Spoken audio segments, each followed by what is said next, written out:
Oui, non, je voulais rebondir et interroger M. Brossard, non pas sur cette délibération, mais sur une question importante, qui est la question de l'agriculture en ville.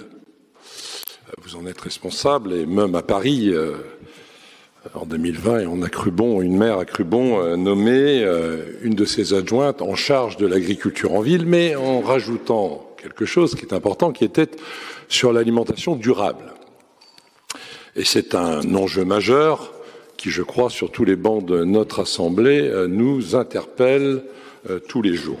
Moi, je voulais vous interroger, Monsieur Brossard, sur une décision pour laquelle un agriculteur aujourd'hui en ville à Rennes rencontre des difficultés de par une décision qui a été prise et qui bouleverse son activité. Il attend des réponses et, au-delà de son cas personnel, c'est plus la volonté qui est la vôtre. Je voudrais vous parler d'un apiculteur qui bénéficie de l'implantation au niveau du réservoir des Galets. Ça interrogera aussi M. Nadezan, d'une trentaine de ruches, pour lequel, en toute liberté, c'était prévu dans la Convention, cela a été dénoncé. Ce qui est un peu embêtant, c'est que vous n'avez pas respecté le préavis. Donc déjà, je trouve que quand il y a un accord, les parties peuvent le remettre en cause, mais c'est intéressant de respecter les délais. Il y avait un délai d'1 an. Visiblement, ce délai n'aurait pas été respecté, ce qui bouleverse son activité, d'autant plus qu'on voit l'intérêt de l'agriculture en ville, puisque ces ruches font partie de celles qui produisent le plus. Il me disait qu'aujourd'hui, c'est en gros 30 kilos de production, c'est-à-dire 10 kilos de plus que les ruches qu'il peut avoir en milieu rural. Et que cela fait partie de ses meilleures productions pour un miel qui est en plus un miel très apprécié par son goût, aussi très apprécié par le marketing qui est autour, un miel de ville, un miel de Rennes.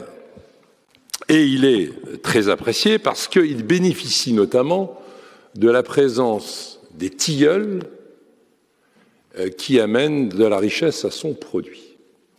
En même temps, le fait d'avoir pu implanter ces ruches en milieu urbain permet d'avoir cette production, comme je disais, mais en plus, il ne les laisse pas toute l'année, parce que notamment sur l'été, il y a un risque de mortalité importante des abeilles, de par la présence du frelon asiatique aujourd'hui sous nos latitudes.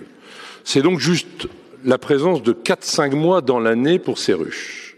Et on les remet en cause.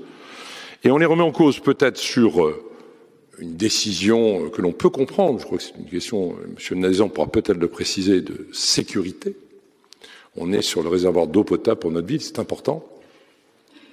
Mais il appartient, je pense, à ce moment-là, à la collectivité ou à la SPL de proposer une solution, une autre solution, pour que l'on continue d'une part à aider ou travailler avec un agriculteur en ville et de continuer ici à Rennes, et je crois que c'est une des volontés de la majorité, ces nouvelles façons de voir finalement un autre rapport au vivant, à la nature, et je crois à l'alimentation de demain.